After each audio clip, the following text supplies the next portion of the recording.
시대를 초월해서 사람들이 가장 좋아하는 단어가 있다면 아마 행복이 아니겠나 생각이 듭니다. 사람들이 추구하는 인생의 목표이기도 하고 또 삶의 소망이기도 한 것이 행복이 아니겠습니까? 대통령으로부터 시작해서 공사장에서 일하는 인부와 또 시장에서 소리 지르는 아주머니에 이르기까지 저마다 행복의 파랑새를 쫓아서 오늘도 부산하게 발걸음을 옮기고 있습니다. 부산 사람들만 부산한 건 아니고 대구 사람들도 어느 지역에 살든지 참 저마다 부산하게 삽니다. 예수 믿는 우리들 역시 행복을 추구한다는 측면에서는 그들과 다를 바가 없을 것 같아요. 그래서 우리 교회도 자주 사용하는 표가 있죠. 행복한 동행이라는 말을 자주 씁니다. 여러분, 주님과 동행하심으로써, 날마다 동행하심으로써 늘 행복할 수 있게 되기를 축원해 드립니다. 자, 그런데 우리가 알아야 할 것은 복의 근원이신 하나님을 떠나서는 우리가 행복을 논할 수 없다는 겁니다. 물고기가 물을 떠나서 살 수 없는 것처럼 사람이 복의 근원 되시는 하나님을 떠나서 살 수도 없고 행복을 누릴 수도 없는 거지요.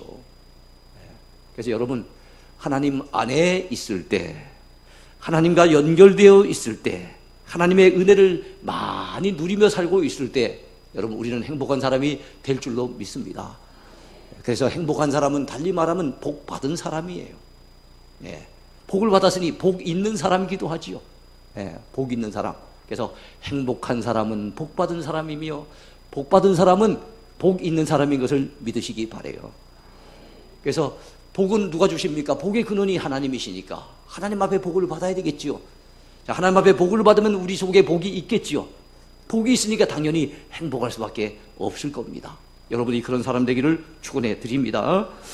자, 오늘 우리가 금방 읽었던 말씀 마태복음 5장은 팔복장이라고 일컫는데요, 행복과 관련이 있는 아주 중요한 말씀입니다. 예수님께서 하틴산이라고 하는 산 위에서 많은 무리들과 제자들을 앞에 놓으시고 가르쳐주신 유명한 메시지, 어떻게 보면 예수님께서 공적으로 설교하신, 공적으로 선포하신 대표적인 설교가 바로 이 산상수훈이 아니겠는가 생각을 합니다. 산상수훈 가운데 맨 앞에 놓여진 부분이 바로 팔복이라고 하는 부분이에요.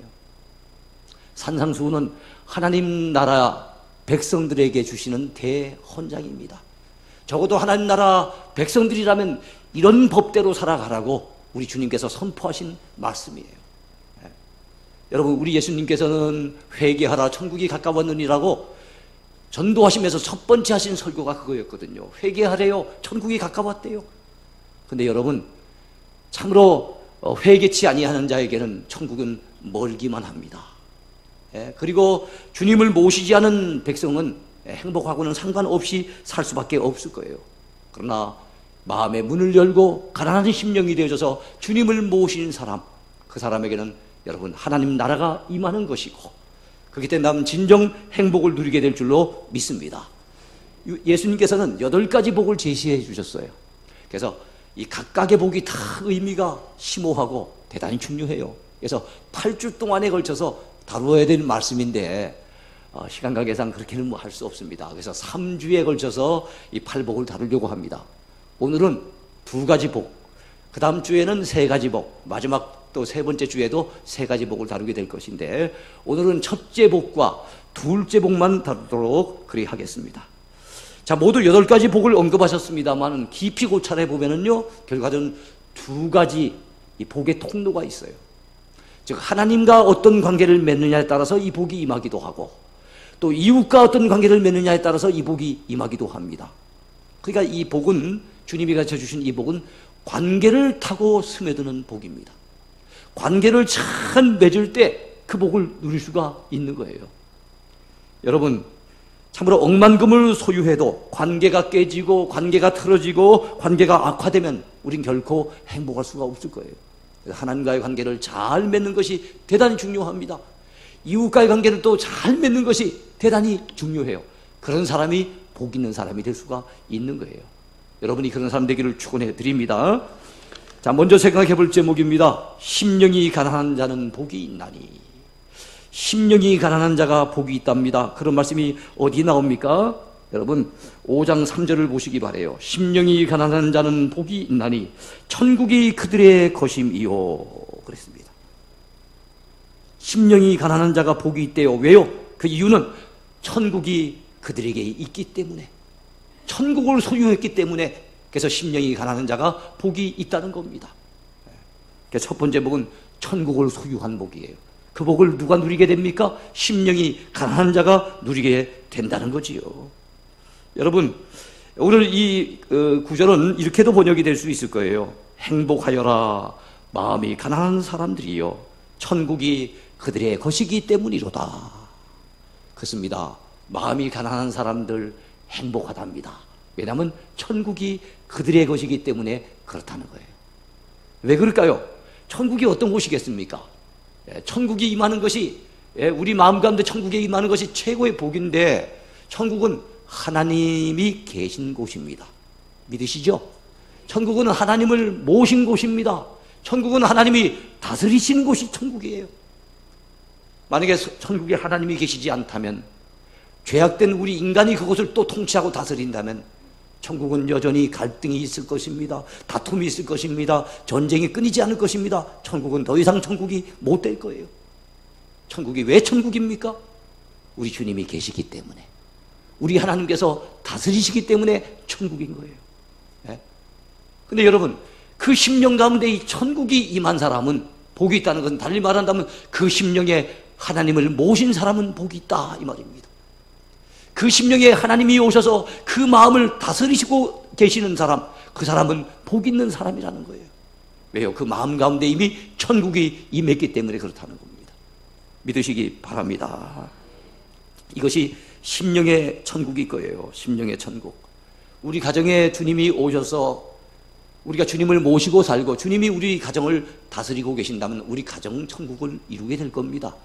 우리 교회에 오셔서 우리 주님이 교회의 머리가 되셔서 교회를 친히 다스리시고 그 주님을 모시고 살고 있다면 우리 교회는 교회의 천국을 이루는 것이 될 겁니다. 여러분의 마음이 천국 되시길 바랍니다. 여러분의 가정이 작은 천국을 이룰 수 있게 되길 바랍니다. 우리 교회가 바로 천국과 같은 공동체가 되어야 될 줄로 믿습니다. 예수님께서 말씀하신 이 심령이라고 하는 것은 마음, 영혼 이렇게도 번역이 가능할 겁니다. 근데 단순한 마음은 아닌 것 같아요. 이것은 보다 심오한 영혼의 내부적인 상태를 얘기하는 겁니다. 여러분, 우리 마음 깊숙한 곳에 있는 우리 영혼의 내부, 바로 영이라 그러죠. 영이라고 하는 곳은 바로 하나님과 은밀하게 교통하는 장소예요. 그 영에 하나님과 더불어 교통해서 하나님을 그 영 속에 모시게 되는 사람, 그 심령 가운데 하나님을 모셨기 때문에 무엇이 임했습니까? 바로 천국이 임한 거예요. 그런 자가 복이 있는데, 어떤 자가 그렇게 하나님을 모시고 그 영혼에 하나님과 깊이 교제하면서 천국을 이룰 수 있겠습니까? 심령이 가난할 때 가능해진다는 거예요. 그렇다면 심령이 가난한다는 말의 반대말은 뭘까요? 세상의 욕심이 우리 속에 들어와 있습니다. 교만이 꽉 차 있습니다. 불평, 불만이 꽉 차 있습니다. 세상의 것으로 가득 채워진 사람들은 주님이 비집고 들어가실 만한 공간이 없습니다. 어떻게 주님을 모실 것입니까? 예수님이 이 땅에 오셨을 때도 여러분, 사람들마다 우리 집이 다 찼어요. 빈 방이 없습니다. 빈 방이 없어요. 그래서 주님은 어느 집에도 들어가시지 못하고 여러분이 아시는 것처럼 말구유에서 탄생하신 걸 우리가 알잖아요. 우리 속에 주님을 모실 만한 빈 방이 없는, 세상의 것으로 가득 채워진 그런 영혼 속에는 우리 하나님이 들어가실 수가 없어요. 달리 말하면 그곳에 천국이 이루어질 수가 없는 겁니다. 그런데 그 심령이 비워져 있어요. 심령이 허기진 상태예요. 영적으로 가난한 상태입니다. 배고파서 못 견뎌합니다. 주여, 은혜를 주옵소서. 내게 주님이 필요합니다. 주 없이는 못 삽니다. 은혜 받지 않고는 안 됩니다. 주여, 내 심령 가운데 하늘 은혜를 부어주시옵소서. 이런 사모하는 마음 가지고, 이런 갈망을 가지고 하나님 앞에 가난한 심령이 되어서 나오는 자, 바로 그 심령 가운데 우리 주님이 찾아오신다는 겁니다. 우리 하나님이 임재하신다는 겁니다. 그러면 그것이 작은 천국이 되어지는 것입니다. 그런 자가 복이 있다고 말씀하고 있는 거예요. 여러분이 그런 가난한 심령이 되기를 축원해 드립니다. 왜 사람들이 쉽사리 행복을 누리지 못하고 있는 것일까요? 가장 큰 이유는 작은 것에서 만족하지 못하고 더 큰 것을 끊임없이 추구하려고 하는 바로 욕심 때문이 아니겠는가 생각을 해봅니다. 그래서 여러분, 많이 가졌다고 꼭 행복한 게 아니잖아요. 행복과 관련해서 우리가 가져야 될 생각이 있습니다. 적어도 행복하기를 원한다면 두 가지 마음은 가져야 돼요. 첫 번째, 행복은 미래에만 이루어질 일이 아닙니다. 현재, 오늘 누릴 수 있는 것이 행복이에요. 오늘 행복을 누리지 못한 사람은 미래 가도 여전히 행복을 못 누립니다. 왜 미래에다가 행복을 갖다 두고 있습니까? 미래에 가면 내가 꿈꾸고 있는 행복의 어떤 조건이 이루어질 것이라고 기대를 하기 때문에 그래요. 지금은 그 조건이 안 됐지만, 지금은 그 조건이 성숙되지 못했지만 미래 어느 순간에 가면 그 조건이 이루어질 것이라고 보고 있는 거예요. 근데 여러분, 행복은 조건에서 오는 게 아니에요. 지금 꿈꾸고 있는 건 미래에 이루었다고 합시다. 그때 가면 그건 또 아무것도 아닌 것이 돼요. 더 큰 것을 또 꿈꾸게 마련입니다. 여러분, 행복은 조건에 있는 것이 아니라 우리 마음가짐에서 옵니다. 마음먹기에 따라서 오늘 우리는 비록 저 작은 것을 갖고 있어도 우리는 감사할 수 있고 행복할 수가 있어요. 그러면 여러분이요, 미래 행복을 위해서, 그 행복을 위해서 사는 어리석은 인생 되지 맙시다. 오늘 행복하게 사는, 행복을 누리며 사는 복된 인생이 돼야 될 줄로 믿습니다. 오늘 내 마음먹기에 따라서는 얼마든지 이 순간도 행복할 수 있다는 걸 꼭 믿으시기 바라요. 그렇다면 어떤 마음을 가져야 되겠습니까? 욕심을 비우고 하나님으로 만족해야 할 줄 알고, 하나님은 은혜 없이는 안 되는 줄 알고, 하나님 앞에서 정말로 배고픈 심정, 허기진 심정으로 주의 은혜를 갈망하는 가난한 마음을 가질 때 반드시 행복을 이루게 될 것입니다. 그 가난한 마음 속에 반드시 천국이 깃들게 될 것입니다. 그런 복, 우리 주님께서 8가지 복 가운데 첫 번째 복으로 선포를 하셨어요. 이 첫 번째 복이 여러분의 복이 되기를 축원해 드립니다. 두 번째입니다. 애통하는 자는 복이 있나니. 애통한 사람이 복이 있대요. 상당히 역설적이죠. 어떻게 애통하는 사람이 복이 있겠습니까? 우리가 보기에는 불행해 보이는데요. 가슴을 치며 슬퍼하며 애통하는데 그걸 갖다 어떻게 복이라고 하겠습니까? 그런데 예수님께서는 애통하는 자가 복이 있다는 거예요. 왜 그렇습니까? 애통하는 자가 복이 있는 이유는 하늘 위로, 하나님의 위로가 임할 것이기 때문에 복이 있다는 겁니다. 아니, 뭐 때문에 애통해 하는데 하나님의 그 위로가 임한다고 합니까? 그건 우리 조금 있다가 우리 살펴보게 될 거예요. 이걸 이렇게도 번역이 될 겁니다. 번역할 수 있을 겁니다. 행복하여라, 슬퍼하는 사람들이여, 그들은 위로를 받을 것이기 때문이로다. 누가복음엔 이 구절이 이렇게 또 번역이 되어 있습니다. 이제 우는 자는 복이 있나니 너희가 웃을 것이미요, 그랬습니다. 오늘 예수님께서는 슬퍼하라고, 애통해야 하라고, 정말로 애통해야 할 때는 가슴을 치며 애통해야 할 줄 아는 인생이 되라고 말씀하고 있습니다. 그런 자가 복이 있는 사람이래요. 야고보 사도는 외쳤습니다. 슬퍼하며 애통하며 울지어다. 너희 웃음을 애통으로, 너희 즐거움을 근심으로 바꿀지어다. 여기서 말하는 근심은 하나님의 뜻대로 하는 근심이죠. 사도 바울이 그렇게 고린도 후서에서 얘기했어요. 세상 근심이 있고 하나님의 뜻대로 하는 근심이 있는데, 무엇을 먹을까, 무엇을 마실까, 이것 때문에 하는 근심은 세상 근심이에요. 이거는 결국엔 사망에 이르게 됩니다. 그런데 여러분, 하나님의 뜻대로 하는 근심은 내 죄 때문에 가슴을 치며 하나님 앞에 나 자신의 죄를 발견하고 애통해하는 그런 모습이거든요. 그런 근심은 참으로 복 있는 근심이라고 그렇게 얘기하고 있습니다. 여러분, 여기서 주님이 애통하는 자가 복이 있다고 했을 때 이 애통이라고 하는 것은 세상적인 애통이 아닌 것이 분명합니다. 육체적인 애통이 아닙니다. 무슨 애통입니까? 영적인 애통인 거예요. 옆에 있는 분들 격려하시기 바랍니다. 이것은 영적인 애통입니다. 마태복음 5장 4절에서 애통하다라는 뜻으로 쓰여진 단어는요, 헬라어 펜토입니다. 펜토. 근데 헬라어 가운데 슬퍼하다는 의미를 가진 헬라어 가운데는 최고로 아주 강렬한 의미를 담고 있는 것이 이 펜토예요. 그냥 슬퍼하는 게 아닙니다. 그래서 애통이라고 얘기한 거예요. 가슴을 치며 아주 심각하게 심히 슬퍼하는 그런 모습이 바로 애통하는 거예요. 그렇다면 주님께서 복이 있다고 말씀하신 애통, 이 영적인 애통은 어떤 애통입니까? 그것은 세상적인 애통이 아니에요. 돈이 없다고, 빽이 없다고, 그래서 서럽다고 우는 게 아닙니다. 예? 하는 일이 잘 풀리지 않는다고 마음이 괴로워서 우는 것 아닙니다. 억울한 일을 만났다고 분해서 우는 것 아닙니다. 우리는 하나님의 자녀들이에요. 하나님 나라에 소속된 하나님의 백성들입니다. 우린 고귀한 신분을 가진 자들입니다. 그런 우리가 빽 없다고 서러워서 울고, 억울한 일 당했다고 속상해서 울고, 남들이 알아주지 않는다고 섭섭해서 울고, 그러고 있다면 그거는 우리 신분에 어울리지 않는 거예요. 그런 애통을 주님께서 가지라고, 그런 애통하는 자가 복이 있다고 말씀하신 것이 아닙니다. 그렇다면 이 영적인 애통은 어떤 애통입니까? 하나님 앞에서 슬퍼하는 애통입니다. 첫 번째, 어떨 때 하나님 앞에 슬퍼합니까?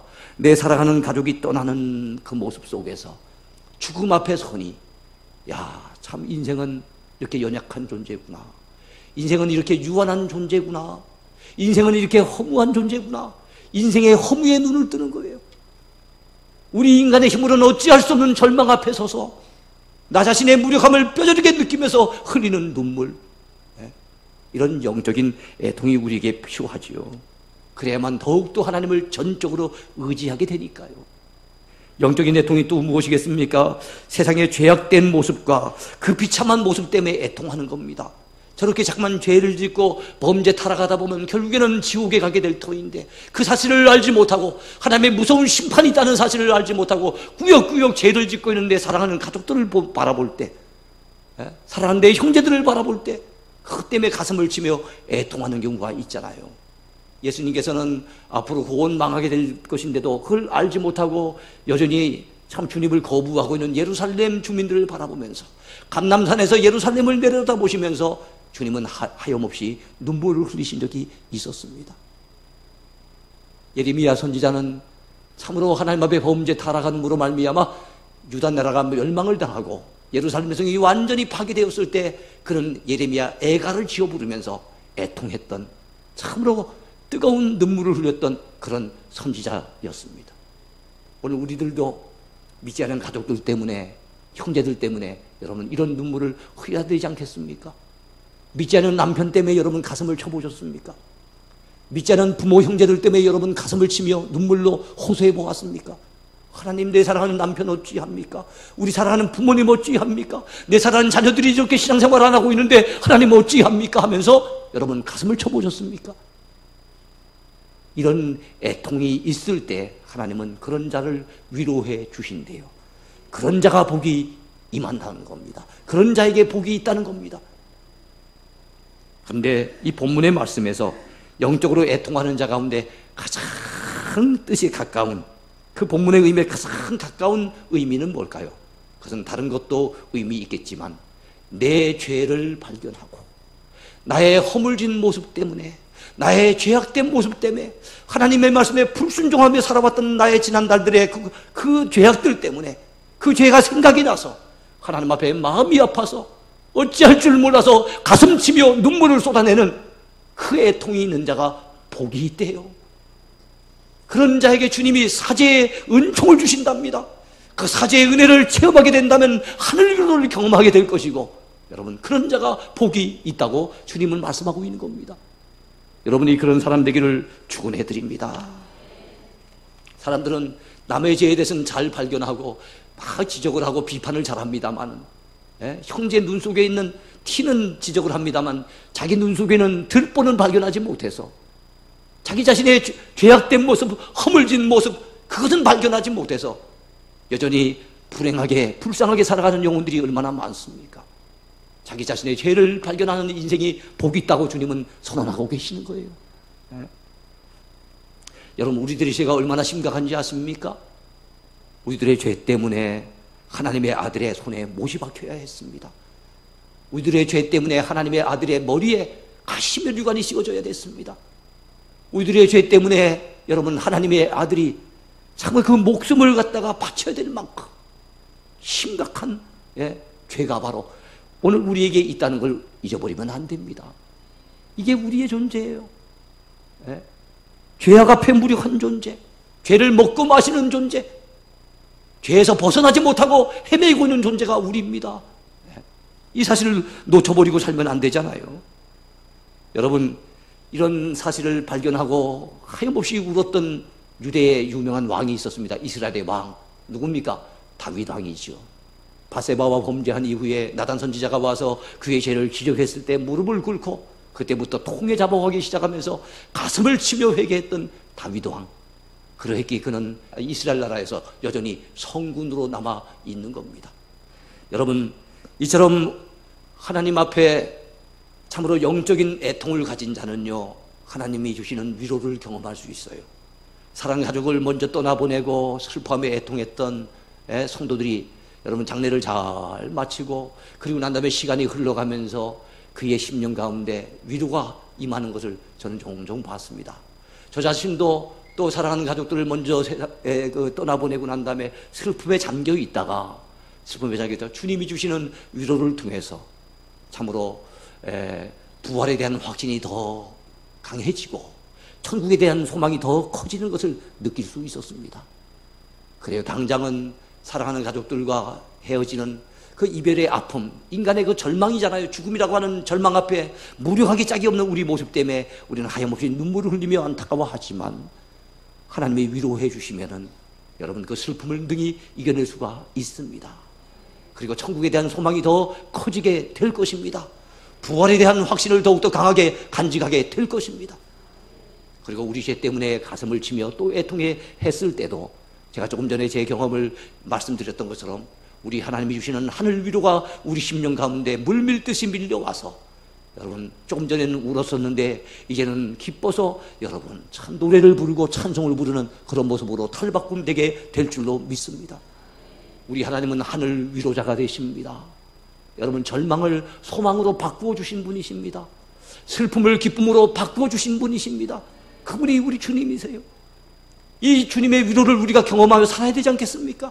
어떤 자가 그렇게 살 수가 있습니까? 하나님 앞에서 영적인 문제 때문에 애통해야 하며 내 죄 때문에 가슴을 치며 믿지 않는 가족들 때문에 애통해하며 참으로 우리 인간의 참 유한한 모습, 허무한 모습 그 앞에서 우리 자신의 어떤 그 현주소를 발견하고 가슴 아파하며 정말 눈물 지을 때 우리 하나님께서 주시는 놀라운 위로, 사람이 줄 수도 없고 세상에서는 맛볼 수도 없는 하늘 위로를 우리는 경험하게 될 줄로 믿습니다. 이제 말씀을 맺으려고 합니다. 사랑하는 성도 여러분, 여러분은 부디 행복한 사람이 되십시오. 누가 행복한 사람입니까? 하나님과의 관계를 잘 맺는 사람이 행복한 사람입니다. 하나님 앞에서 정말로 가난한 심령이 되어져서 주은혜 없이는 못 사는 줄로 알고 매달리게 될 때 우리 마음속에 천국을 경험하게 될 것입니다. 우리 죄 때문에 가슴을 치며 믿지 않는 우리 가족들 때문에 통회하며 매달릴 때 하나님께서 주시는 위로를 경험하게 될 것입니다. 이런 자가 진정 행복한 사람이 아니겠습니까? 우리 모두가 이런 행복한 인생이 되기를 축원해 드립니다. 축원해 드립니다.